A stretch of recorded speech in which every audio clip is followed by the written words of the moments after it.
दोस्तों नमस्कार, कैसे हैं आप। तो स्वागत है आपका आपके अपने YouTube चैनल डिजीफ्लाई में। तो बात करेंगे आज हम सम्राट अशोक, जी हाँ दोस्तों, मौर्य वंश के प्रतापी राजा सम्राट अशोक के बारे में। तो जिनको आप धर्मराज का चक्रवात या सम्राट या राज श्रेष्ठ मगधराज भूपति मौर्य राजा अशोक, धर्माशोक, प्रजापति अशोकवर्धन, धर्मनायक के नाम से भी जानते हैं। तो देख लेते हैं। जी हाँ दोस्तों, ये हमारे सम्राट अशोक का चित्र है। इससे बात करेंगे आगे। जो इनकी शासन विधि रही है 269 ईसा पूर्व से 232 ईसा पूर्व इनकी शासन विधि हुई। बात करें यदि इनके राज्याभिषेक की तो 272 ईसा पूर्व में इनका राज्याभिषेक हुआ। ये बिंदुसार के बाद, जो इनके पिता थे बिंदुसार, इनके बाद राजगद्दी पर बैठे। और इसके बाद अशोक के बाद जो उत्तरवर्ती की यदि बात करें तो दशरथ मौर्य अशोक के बाद राजगद्दी पर बैठे। बात करें जन्म की, अशोक के जन्म की, तो 304 ईसा पूर्व में पाटलिपुत्र, जो कि पटना बिहार में है, हुआ। बात करें इनके निधन की तो ये 232 ईसा पूर्व पाटलिपुत्र में ही इनका निधन हुआ। समाधि भी इनकी पाटलिपुत्र में है। जीवन संगनी यानी कि पत्नी की यदि बात करें इनकी, तो देवी कारुवाकी पद्मावती तिस्सरक्षिता, ये इनकी जीवन संगनी थी। और बात करें यदि इनकी संतानों की, तो संतान इनके महेंद्र, पुत्र संघमित्रा, तिवल, कुणाल, चारुमती, ये इनकी संतानें थीं। इनका जो घराना है ये मौर्य राजवंश से संबंधित है। जी हाँ दोस्तों, मौर्य वंश के प्रतापी राजा हुए हैं सम्राट अशोक। पिता बिंदुसार और माता का नाम सुभद्रांगी हो जाएगा। तो चलिए दोस्तों, अब बात करते हैं मौर्य वंश के बारे में थोड़ा सा। मौर्य राजवंश 323 ईसा पूर्व से 184 ईसा पूर्व तक था। मौर्य राजवंश की स्थापना किसने की, तो आप बताएंगे चंद्रगुप्त मौर्य ने मौर्य राजवंश की स्थापना की। विशाखदत्त कृत मुद्रा राक्षस से चंद्रगुप्त मौर्य के विस्तृत सूचना प्राप्त होती है। जी हाँ दोस्तों, काफ़ी बार परीक्षाओं में पूछा गया है कि विशाखदत्त द्वारा लिखा गया जो ये है मुद्रा राक्षस, किसने लिखा है? विशाखदत्त ने लिखा है, जो कि चंद्रगुप्त मौर्य के बारे में यहाँ सूचना मिलती है। मुद्रा राक्षस में चंद्रगुप्त को वृषल तथा कुलहीन भी कहा गया है।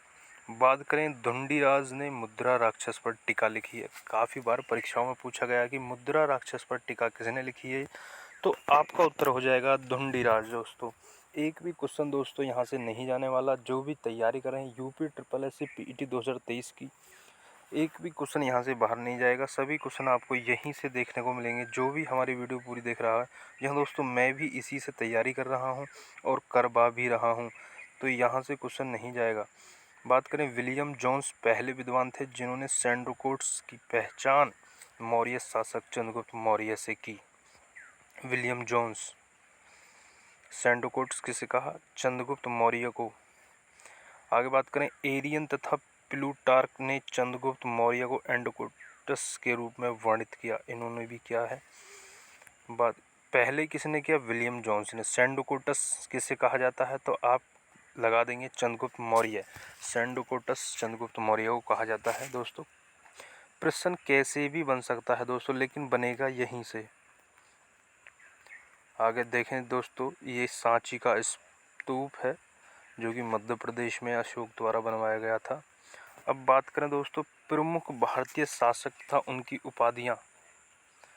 जो बिंदुसार थे अशोक के पिता, उनको अमित्रघात की उपाधि मिली हुई दोस्तों।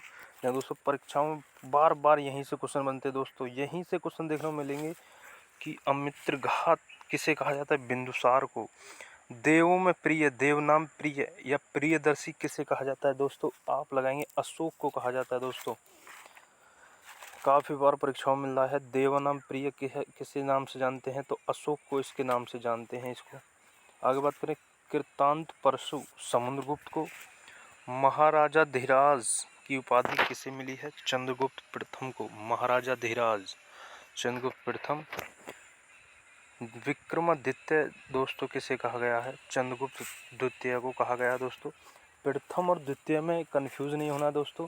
विक्रमादित्य की यदि बात हो रही है तो चंद्रगुप्त द्वितीय हो जाएगा, और महाराजा धीराज की बात हो रही है तो चंद्रगुप्त प्रथम हो जाएगा दोस्तों।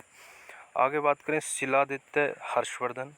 देवपुत्र किसे कहा गया है दोस्तों? देवपुत्र और देवानंद प्रिय, यहाँ पर कंफ्यूज नहीं होना। देवपुत्र कनिष्क को कहा गया और देवों में प्रिय देवनाम प्रिय या प्रियदर्शी अशोक को कहा गया है। आगे बढ़ते हैं दोस्तों। जस्टिन ने सेंडकोटस चंद्रगुप्त मौर्य और सिकंदर महान की भेंट का उल्लेख किया गया है।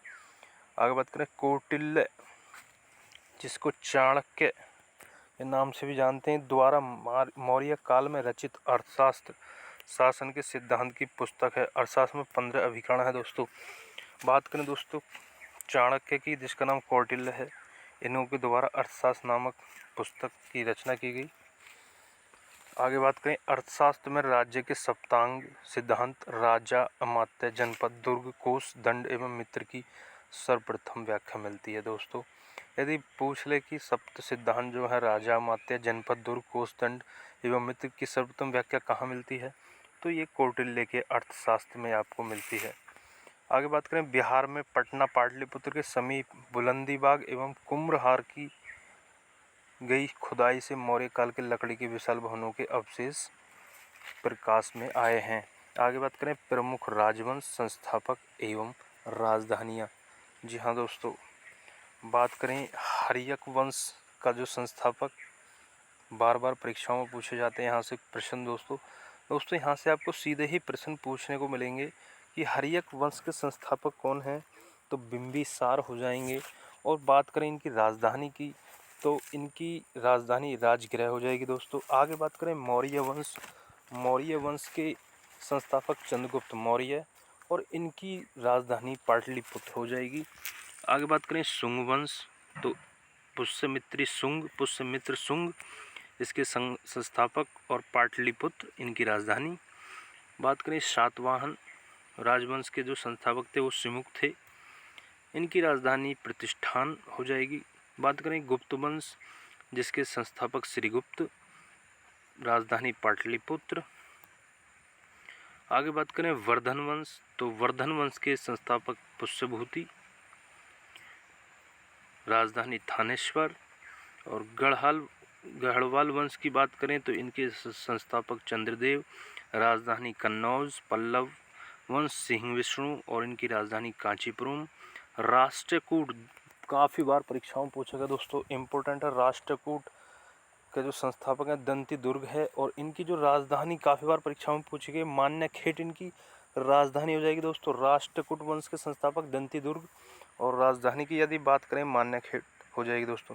तो दोस्तों यदि वीडियो हमारी पसंद आ रही हो तो वीडियो को लाइक करते रहें दोस्तों, अपने दोस्तों तक शेयर करते रहें दोस्तों। हम UPSSC PET 2023 की कंप्लीट तैयारी कर रहे हैं, और जो भी बच्चे हमारे चैनल पर नए हैं प्लीज़ हमारे चैनल को सब्सक्राइब करें, हमें सपोर्ट करें, ताकि हमें मोटिवेशन मिलता रहे और हम ऐसी ही नई नई वीडियोज़ के माध्यम से आपको कंप्लीट तैयारी करवाएँ। आगे बात कर लेते हैं। चंद्रगुप्त मौर्य ने दक्षिण भारत की विजय प्राप्त की थी।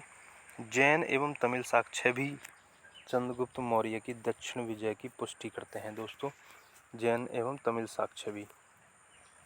आगे बात करें चंद्रगुप्त मौर्य ने सिकंदर के साम्राज्य के पूर्वी भाग के शासक सेल्यूकस की आक्रमणकारी सेना को 305 ईसा पूर्व में परास्त किया था दोस्तों, आपको याद रखना है। आगे बात करें 269 ईसा पूर्व के लगभग अशोक का राज्याभिषेक हुआ, जो कि हमने ऊपर बता दिया आपको। अशोक के अभिलेखों में सर्वतु से देवानंद प्रियदर्शी कहा गया, जिसका अर्थ है देवताओं का प्रिय या देखने में सुंदर। पुराणों में उसे अशोक वर्धन कहा गया है, याद रखेंगे आप दोस्तों। अब देखें दोस्तों मौर्य डायनेस्टी की यदि हम थोड़ा सा मैप के माध्यम से समझें तो वीडियो को थोड़ा पॉज करके आप इसे समझ सकते हैं दोस्तों। मौर्य डायनेस्टी। आगे बात करें दोस्तों, दशरथ भी अशोक की तरह देवना प्रिय की उपाधि धारण करता था। बात करें दोस्तों अशोक के बाद कौन और राजा था, तो दशरथ भी अशोक की तरह देवना प्रिय की उपाधि धारण करता था। आगे बात करें अशोक के अभिलेखों में रज्जुक नामक अधिकारी का उल्लेख मिलता है दोस्तों। अशोक के अभिलेखों में रज्जुक नामक अधिकारी का उल्लेख मिलता है। रज्जुकों की स्थिति आधुनिक जिलाधिकारी जैसी थी, जिसे राजस्व तथा न्याय दोनों क्षेत्रों में अधिकार प्राप्त है। दोस्तों बात करें कि अशोक के समय जो आधुनिक जिलाधिकारी जैसी भूमिका कौन निभाता था, तो उसे दोस्तों रज्जुक कहते थे। आप याद रखेंगे, परीक्षाओं में पूछा जा सकता है। दोस्तों आगे बात करें, मौर्य काल में व्यापारिक काफिलों कारवां को सार्थवाह की संज्ञा दी गई। सारनाथ स्तंभ का निर्माण अशोक ने करवाया, काफी बार परीक्षाओं में पूछा गया। दोस्तों बौद्ध धर्म ग्रहण करने के उपरांत अशोक ने आखेट तथा विहार यात्राएं रोक दी तथा उनके स्थान पर धर्म यात्राएं प्रारंभ की। दोस्तों आगे बात करें, इतिहासकार विसेंट ऑर्थर स्मिथ ने अपनी पुस्तक इंडियन लीजेंड ऑफ अशोक में साहित्यिक साक्ष्यों के आधार पर उपगुप्त के साथ अशोक की धर्म यात्राओं का क्रम इस प्रकार दिया है: लुम्बिनी, कपिलवस्तु, बोधगया, सारनाथ, कुशीनगर और श्रावस्ती। दोस्तों बात करें पुस्तक इंडियन लीजेंड ऑफ अशोक की, तो इसके जो रचनाकार हैं विसेंट ऑर्थर स्मिथ हैं। इनकी जो धम्म यात्रा, अशोक की धम्म यात्राओं का क्रमवार जो दिया गया है कि सबसे पहले यात्रा कहाँ की, लुम्बिनी, उसके बाद कपिलवस्तु, बोधगया, सारनाथ, कुशीनगर और श्रावस्ती। आगे बात करें दोस्तों, कालसी, गिरनार और मेरठ के अभिलेख ब्राह्मी लिपि में है। दोस्तों आपको याद रखना, काफ़ी बार परीक्षाओं में पूछा गया, सीधा क्वेश्चन परीक्षा से उठाया गया है कि कालसी, गिरनार और मेरठ के अभिलेख ब्राह्मी लिपि में हैं। अशोक के अभिलेखों का विभाजन 3 वर्गों में किया जा सकता है: शिलालेख, स्तंभलेख, गुहालेख। जी हाँ दोस्तों, आगे बात करें अशोक के शिलालेख। दोस्तों इम्पोर्टेंट शिलालेख देखेंगे हम। बस प्रथम शिलालेख की यदि बात करें तो उसमें पशु बलि की निंदा की गई है। प्रथम शिलालेख में पशु बलि की निंदा। दूसरे शिलालेख की बात करें, मनुष्य एवं पशु की चिकित्सा के बारे में कहा गया है। तीसरे की यदि बात करें तो अधिकारियों का 5वें वर्ष का दौरा। 5वां शिलालेख धर्म महामात्रों की नियुक्ति। 6ठा शिलालेख आत्म नियंत्रण की शिक्षा।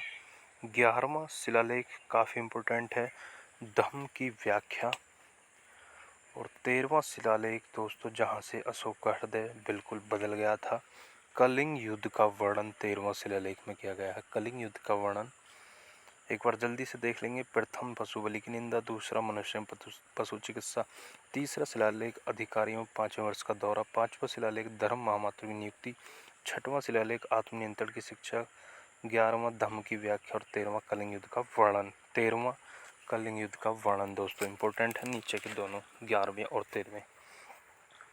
आगे देखेंगे शिलालेख 14 विभिन्न लेखों का एक समूह है जो 8 भिन्न भिन्न स्थानों से प्राप्त किए गए हैं। दोस्तों अब बात करेंगे दोस्तों प्रमुख भारतीय दर्शन एवं उनके संस्थापक के बारे में। दोस्तों ये पहले भी हमने कराया चुके हैं वीडियो में, यहाँ भी देख लेते हैं। न्याय दर्शन के संस्थापक महर्षि गौतम, सांख्य दर्शन के कपिल, मीमांसा दर्शन के महर्षि जैमिनी, योग दर्शन के पतंजलि और वैश्विक दर्शन के महर्षि कणाद हो जाएंगे। दोस्तों काफ़ी बार परीक्षाओं में यहाँ से क्वेश्चन देखने को मिले हैं। दोस्तों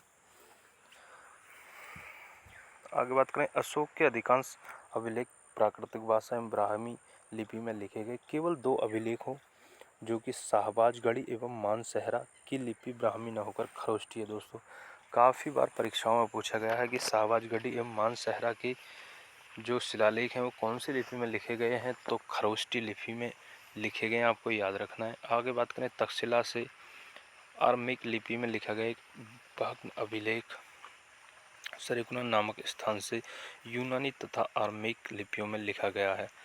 द्वितीय भाषाई यूनानियम सीरियाई भाषा अभिलेख तथा लंगमान नामक स्थान से आर्मनाइक लिपि में लिखा गया अशोक का अभिलेख प्राप्त हुआ। दोस्तों ये इंपॉर्टेंट नहीं। दोस्तों आगे बढ़ते हैं। दोस्तों जेम्स प्रिंसिप को अशोक के अभिलेखों को पढ़ने का श्रेय हासिल किया जेम्स प्रिंसिप ने। दोस्तों आगे बढ़ते हैं। दोस्तों प्राचीन भारत में खरोष्टी लिपि दाएं से बाएं लिखी जाती थी। दोस्तों यहाँ दोस्तों सीधे हाथ से उल्टे हाथ की तरफ खरोष्टी लिपि लिखी जाती थी प्राचीन भारत में। आगे बात करें, अशोक ने अपने राज्याभिषेक के 20वें वर्ष लुम्बिनी की यात्रा की। 20वें वर्ष की थी लुम्बिनी की यात्रा। दोस्तों आपको याद रखना है। आगे बात करें, अशोक ने बुद्ध की जन्मभूमि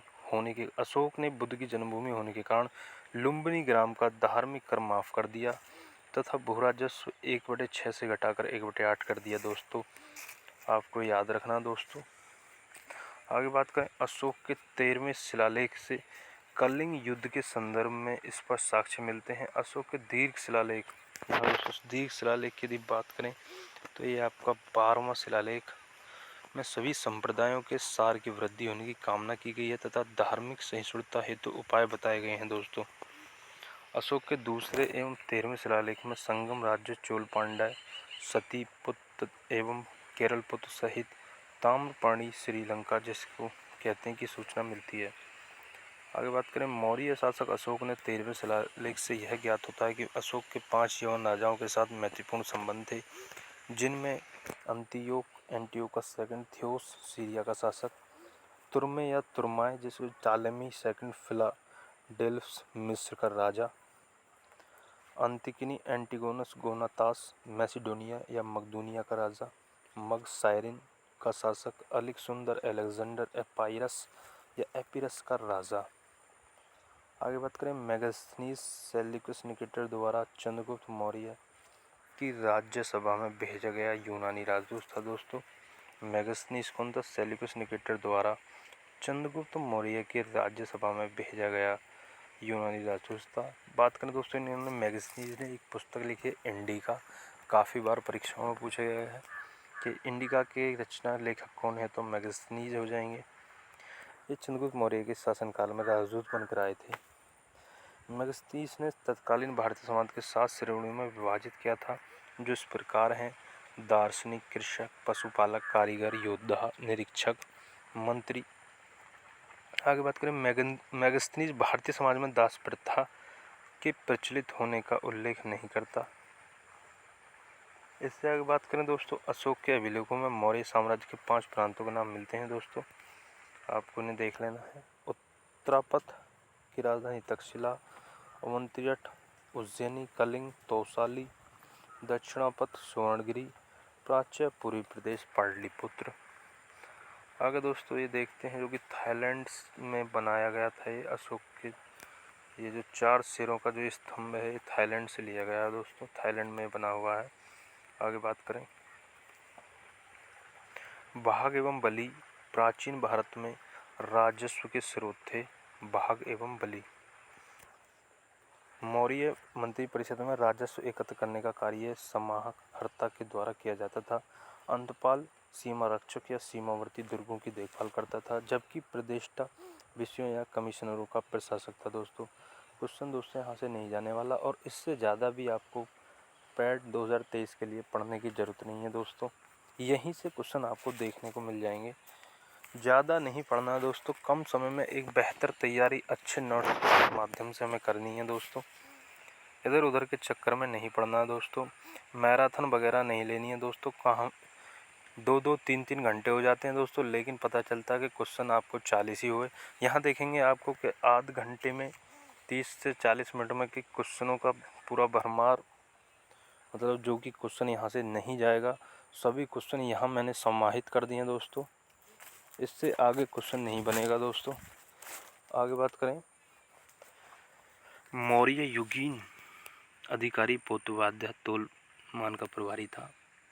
आगे बात करें दोस्तों, प्राध्यक्ष वाणिज्य विभाग तथा सुनाध्यक्ष बुचड़खाने के व्यापारी थे। मौर्य युग में नगरों का प्रशासन नगरपालिकाओं द्वारा चलाया जाता था, जिसका प्रमुख नागरिक या पुरमुख्य था। यूनानी लेखकों ने बिंदुसार को अमित्रोकेटिस कहा। विद्वानों के अनुसार अमित्रोकेटिस का संस्कृत रूप है अमित्रघात, शत्रुओं का नाश करने वाला बिंदुसार अशोक का पिता। आगे बात करें, पुष्यमित्र शुंग ने 184 ईसा पूर्व में अंतिम मौर्य शासक बृहदत्त की हत्या करके शुंग राजवंश की स्थापना की दोस्तों। मैंने ऊपर बताया आपको, शुंग वंश के संस्थापक पुष्यमित्र शुंग हैं, जो कि मौर्य शासक बृहदत्त की हत्या करने के बाद इन्होंने शुंग वंश की स्थापना की। वायु पुराण के अनुसार अंतिम कर्ण शासक सुशर्मा अपने आंध्र जातीय भ्रातृ सिमुक सिंधु द्वारा मार दिया गया था। आगे बात करें दोस्तों, गिरनार क्षेत्र में चंद्रगुप्त मौर्य ने सुदर्शन झील खुदवाई तथा अशोक ने ईसा पूर्व 3वीं शताब्दी में इससे नहरें निकाली। तो सुदर्शन झील का निर्माण चंद्रगुप्त मौर्य ने कराया। आगे बात करें, शक छत्र रुद्रदामन के जूनागढ़ अभिलेख में इन दोनों के कार्यों का वर्णन है दोस्तों। और दोस्तों बात करें गुप्तोत्तर काल के मंदिर एवं निर्माणकर्ता, बार बार परीक्षाओं में यहाँ से क्वेश्चन बने दोस्तों। बार बार परीक्षाओं में यहाँ से क्वेश्चन बने दोस्तों। जो भी यहाँ पे जितनी भी वीडियोस में टेबल हैं दोस्तों, यहाँ से क्वेश्चन बनते हैं, इनको आपको बिल्कुल रट लेना है दोस्तों। जैसे पुरी का जगन्नाथ मंदिर की यदि बात करें इनके निर्माणकर्ता की, तो अनंत वर्मन चोडगंग पुरी का जगन्नाथ मंदिर के निर्माणकर्ता। बात करें कोणार्क का सूर्य मंदिर नरसिंह देव प्रथम ने बनवाया।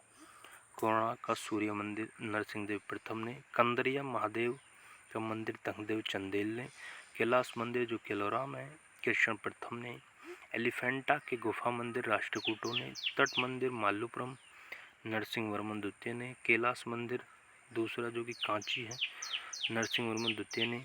वृद्धेश्वर मंदिर तंजौर के वृद्धेश्वर मंदिर तंजौर में है जो कि राजराज प्रथम ने। मुक्तेश्वर मंदिर कांची नंदीवर्मन द्वितीय ने। बैकुंठ पेरुमाल मंदिर नंदीवर्धन द्वितीय ने। महाबलीपुरम के एकाश्मक रथ नरसिंह वर्मन प्रथम ने दोस्तों ये निर्माण करवाया। तो दोस्तों आज की वीडियो में इतना ही। आशा करता हूँ आपको ये वीडियो पसंद आई होगी, अच्छी लगी होगी। यदि आपको ये हमारी वीडियो अच्छी लगी हो तो प्लीज़ हमारी वीडियो को लाइक करें, शेयर करें और अपने दोस्तों तक पहुँचाना ना भूलें। मिलते हैं अगली वीडियो के साथ ऐसी नई वीडियो में। तो दोस्तों जय हिंद, जय भारत।